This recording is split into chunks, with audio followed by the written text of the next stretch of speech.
Introducing Mike Tyson.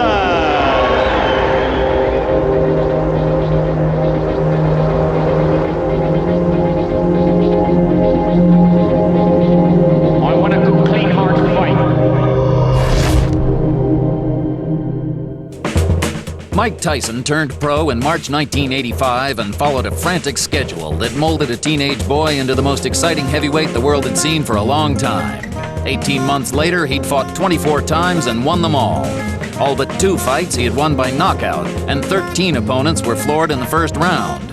Tyson's talent for first-round knockouts left a path of destruction, captivated the boxing world, and left crowds hungry for more. Before he'd even fought for the heavyweight title, he was compared to boxing greats such as Ali and Frazier. The eagerly anticipated 25th fight was a huge test for Tyson. His star opponent was Joe Frazier's son Marvis, whose boxing record proved that he had the potential to follow in his father's footsteps. Marvis was considered the best American amateur heavyweight, having achieved 56 victories and only 2 losses. His professional record included wins over high-ranking boxers Joe Bugner and James Tillis, and out of 16 fights, he'd lost just once to former heavyweight champion Larry Holmes. Jim Lampley live in Glens Falls, New York. Marvis Frazier, despite his 1983 one-round knockout loss to then-champion Larry Holmes, remains a marketable name in the heavyweight division. But here, the spotlight falls most directly on 20-year-old Mike Tyson, whose public appeal grows every time he fights. Here now is a quick update on what has happened with Tyson since his string of 19 straight knockouts ended with a 10-round decision over James Tillis on Wide World of Sports. Since last we saw Mike Tyson here on ABC Sports in May, he's added 4 more wins to his record. In his first fight after the Tillis decision, Mitch Green again took Mike the distance, but Tyson dominated throughout. And in his next fight against Reggie Gross in June, Mike showed the ability to take a punch, absorbing this uppercut before coming back seconds later to end the fight with a left hook. His knockout streak began anew and continued with a 1-round dismantling of William Hosea, a 2-minute, 3-second fight. And in his last fight, Mike brought his win streak to 24 with a knockout of Lorenzo Boyd. A stiff uppercut ended matters in the 2nd round. On his present schedule, Tyson fights more often than any other current boxer with status and marketability. Is it better to learn in the gym or in the ring? Boxing figures are divided. I don't think he sufficiently has time to really get into the gym and learn. You can say, look, I can put him in with a stiff at each fight. And in the gym, I can bring in and pay good sparring partners with different styles, a runner, a slugger, a grabber, a holder, stuff like that, understand? But where has he really got the time for that there if you're fighting him every 2 weeks? People today don't understand that the way human beings are structured, whether you fight or a brain surgeon or play the piano or throw rocks at a telephone pole, no matter what you're good at, if you do it once every 4 months, you're not going to be as good as if you do it once a week. It's the way human beings are structured. The fighters Jacobs refers to include great featherweight champion Willie Pep, who fought 32 times in his first 16 months as a pro. Homicide Henry Armstrong, who once defended his welterweight title 5 times in 1 month. And Joe Louis, who defended his heavyweight crown more than any other fighter in the division's history. Tyson believes the schedule the late Customato wanted for him is the one which will work best as he seeks the goal of winning the heavyweight crown. It keeps my mind occupied on my business, and I'm not off my job much. I'm not out in the street. I'm not running around, not hanging out with the guys as much and the girls. So my mind is preoccupied on my work, and it keeps me as sharp as possible. As many times as I fight, I become more immune to walking and being announced in front of a great deal of audience and everything. And as of now, it's becoming, like I say, an easy job. It's like every day I'm used to coming in front of 10,000 people, 20,000 people. I'm like, hi, they're all my friends. The late and legendary trainer Customato was the only real father figure Mike Tyson ever knew. Marvis Frazier's father, ever present in his life, is one of the most famous names in heavyweight boxing. It was called the fight of the century. March 8, 1971, Joe Frazier knocked down Muhammad Ali in the 15th round on his way to a unanimous decision to retain his heavyweight crown. Joe's long since retired and now trains fighters here in his own gym in Philadelphia. One of those, his own son Marvis, who works alongside other members of the Frazier clan. Marvis has developed into a solid 210-pound professional fighter, adding 20 pounds onto the body which first came to public attention in 1979 when he became the junior world amateur heavyweight champion by stopping an Austrian fighter named Olaf Meyer. After only 10 pro fights, many felt Marvis was rushed into a shot at Larry Holmes. They were correct. Holmes stopped Marvis in the first round. But since that 1983 disaster, Marvis Frazier has rebounded with 6 straight victories, including decision wins over able opponents James Tillis, Jose Ribalta, and in his last fight in February over James Bone Crusher Smith. Though dropped in the middle of the fight, Marvis battled back against the larger Smith to capture the late rounds and a unanimous decision. Marvis is not the first famous heavyweight son to take the ring. There have been others with names like Fitzsimmons, Walcott, and Bear, all failures. But Marvis feels this union has proved beneficial in his case. When you have a father training you, there's that tense emotion that you're always trying to do the best for your father. But then on the other hand, you know, you always have that encouragement to keep you going when times seem kind of hard for you. Joe keeps a watchful eye on his son, as his father did for him back in Beaufort, South Carolina. It's a special responsibility. That's a broad word, man. What you said, father. It's like, you know, there's a lot of daddies in the world today, but there's very few fathers. I think fathers should take control of families because that's one part of you. I mean, it was that lady and you brought this kid in this world. So how you not gonna be a father? How you not gonna be a good leader? I don't understand. I didn't come from that school. It's a brutal business, but Marvis Frazier believes that working in it has kept this father and son close. My father's my father. I can't change that. You know, I love him, he loves me. So that just makes it even better, you know? You have somebody that you really love and that you really care for in your corner. And there is a live look at Marvis Frazier, who has just entered the ring here in the Glens Falls Civic Center. The record 16-1 with 7 knockouts. There are the vital statistics on the young man who is attempting to continue his father's legacy in the sport. Now entering the ring, the local favorite, trains and lives in Catskill, New York, has fought so many of his bouts here in the Albany, Troy, New York area. Mike Tyson entering as the warrior, the characteristic no socks, no robe look.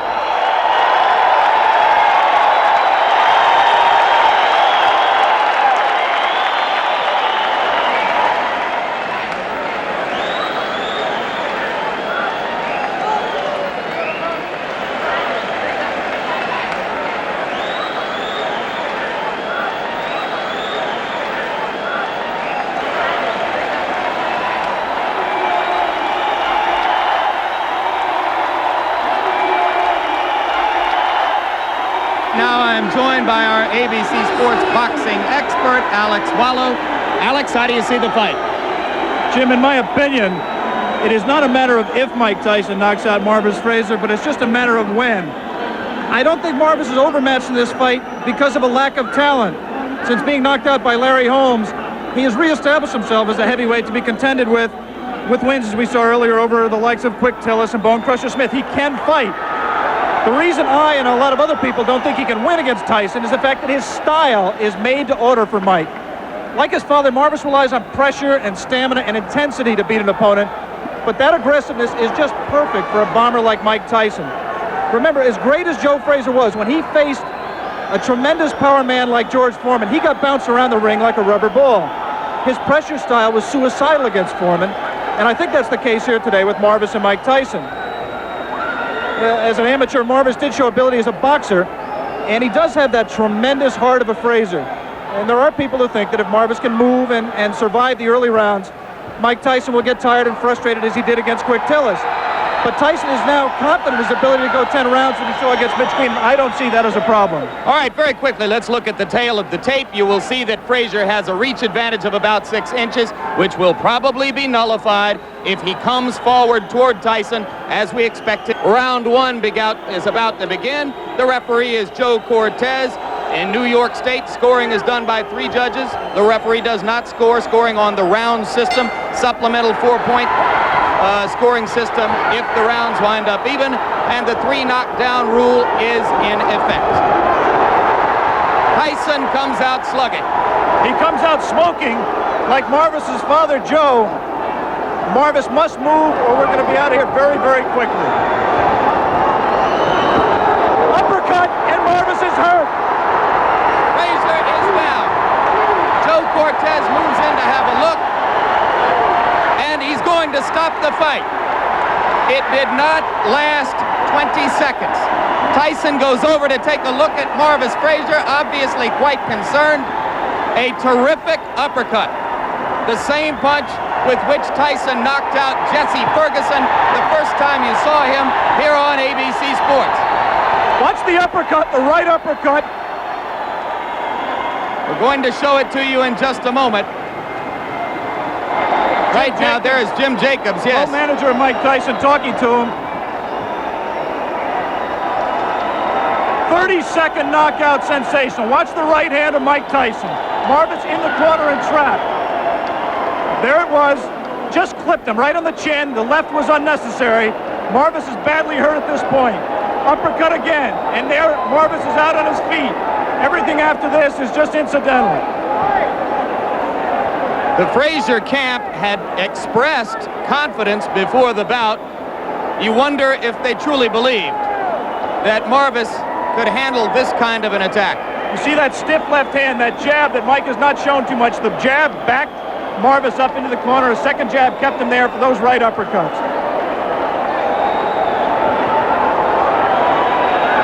There will continue to be skepticism in some quarters regarding Tyson's stamina, his ability to take a punch, his technique in the ring. But with each succeeding bout, any skepticism about his punching power has to evaporate. And the good news is I believe Marvis Frazier is standing up. There's a big crowd in that corner of the ring. Mike Tyson is going back over there now. We'll take another look live at what is happening in the ring after you finish seeing this third replay of the very quick knockout.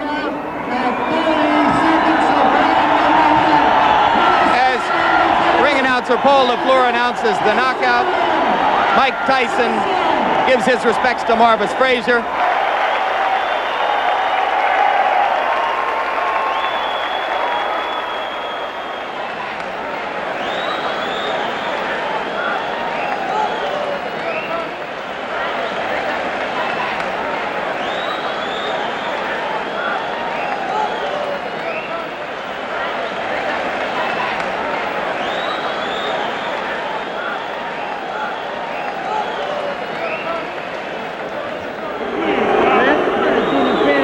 Michael, give me first your reaction to the fight.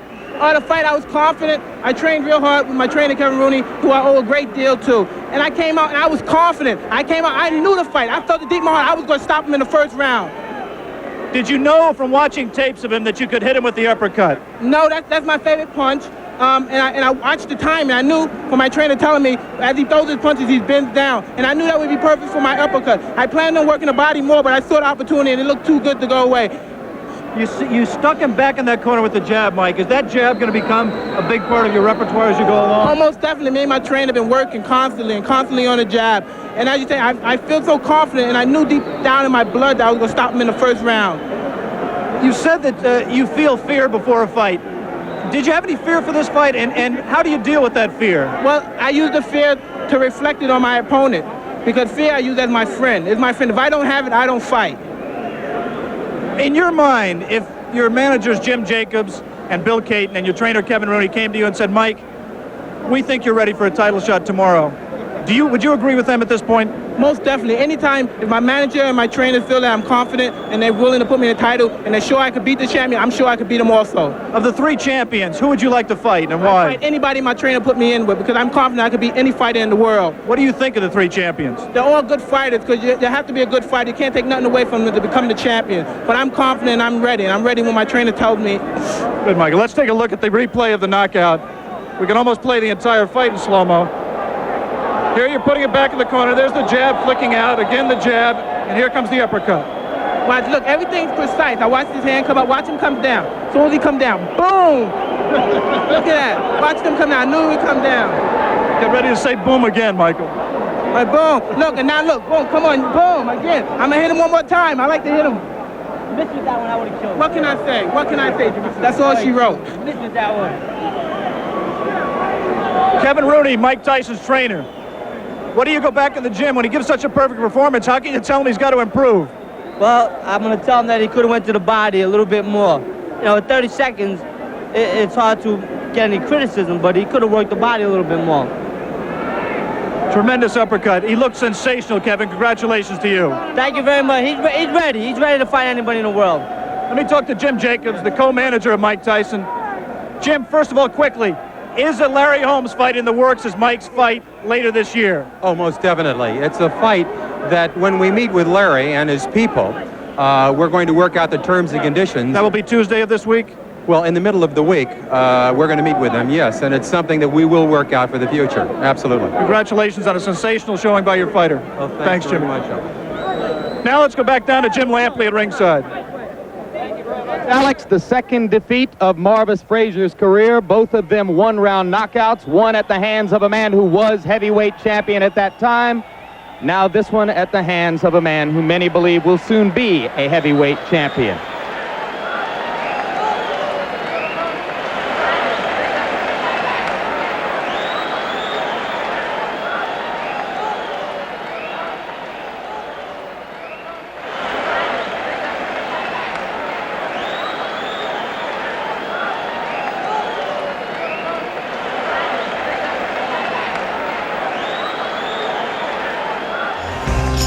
After this fight, Marvis Frazier fought 3 more times, winning them all. But those devastating 30 seconds with Tyson signaled the end of what should have been a successful career. He retired with a record of 19 wins and 2 losses to Larry Holmes and Mike Tyson, 2 of boxing's greatest. Marvis became an ordained minister and an active participant in prison fellowship. Mike Tyson was exceptional, wasn't he? He's one of those who come along, he was brilliantly trained and managed. I don't mean that was why he was so great. He'd have probably been great if he was thrown in with anybody at any time. But on the other hand, he was well looked after and well taught. You know, I had some time for Tyson. His behaviour at times could be questioned, I know, but not necessarily in the ring. I mean, all right, he wasn't the cleanest fighter of all, but I mean that doesn't mean anything. You know, you can be the cleanest fighter and you can't fight a lick, so you may as well be the roughest fighter and get away with it, which he did. You know, well, obviously we always liked watching Mike Tyson because you never knew what was going to happen with him. He was totally unpredictable, really, other than that, sure, he'll win, you know. He'd hit guys and knocked them unconscious, not unlike Joe Louis and George Foreman. And he had hand speed like a Muhammad Ali, and he'd move around. He's going to be remembered for a long time. Mike has an ability to slip punches that has not been seen in the heavyweight ranks or almost any other ranks since Muhammad Ali. It's been a long time. That's Muhammad Ali at his best when he was able to do that. In his later career, he wasn't able to. This is what he has. He's elusive, and he's a great boxer. People do not realize it, and that's what makes Mike Tyson so great and potentially one of the great fighters of all time. Tyson was exceptional. To use the word animal might be a bit of disrespect, really, but he certainly was in the ring. I mean, he feared nothing and he did everything. If he could get away with it, he did. You know, there's always the argument, oh, Tyson's the greatest, this and that. If I never fought him, you know, they would always say, oh, you never fought Tyson, but he would have beaten you anyway.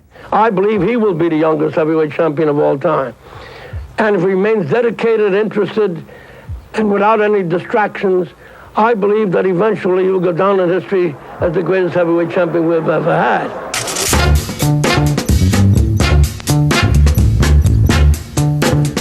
Watch me! Watch me! I got it! Watch me! I got it! Hey! I got something that makes me want to shout. I got something that tells me what it's all about.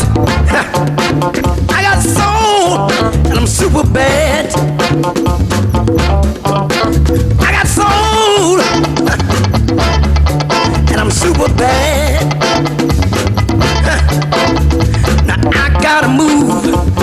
tells me what to do. Sometimes I tear. Now I got a move that tells me what to do.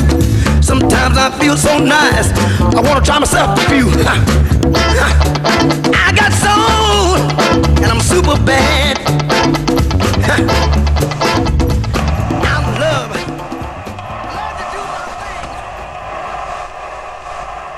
In 1980, a reckless 14-year-old was introduced to boxing manager and trainer Cus D'Amato, who watched him fight and saw the next heavyweight champion of the world. From that moment, Mike Tyson dedicated his life to boxing. He turned pro in March 1985 and fought 15 times that year, winning all by knockout. His opponents often had stronger records, but he destroyed them all with shocking ease. Tyson's talent immediately demanded a bigger challenge, and in 1986 he progressed to higher-ranking opponents. When his path of destruction continued, the boxing world was hooked, and his effortless 30-second victory against Frazier sealed any doubts of his ability.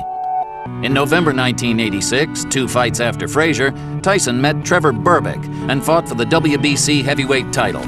He knocked out Berbick in the second round and became the youngest heavyweight champion of the world at the age of 20. In 1987, he became the first heavyweight to own the WBA, WBC, and IBF title belts at the same time. Shortly afterwards, the cracks started to show, and his personal life began to cloud everything he had worked for. Jimmy Jacobs died in March 1988, and disputes with Bill Caton and Kevin Rooney eventually left Tyson on his own with Don King. This series tracked Tyson's first 25 fights, almost half of his total fights to date, all fought in the space of 18 months. Many of these fights were not televised, but they were crucial in shaping his career. This was Tyson when he was the most exciting up-and-coming heavyweight in the world. The Tyson when only boxing mattered. The Tyson who allowed us a glimpse at the once naive boy within. Tyson, raw and uncut, the true golden years. Mike Tyson!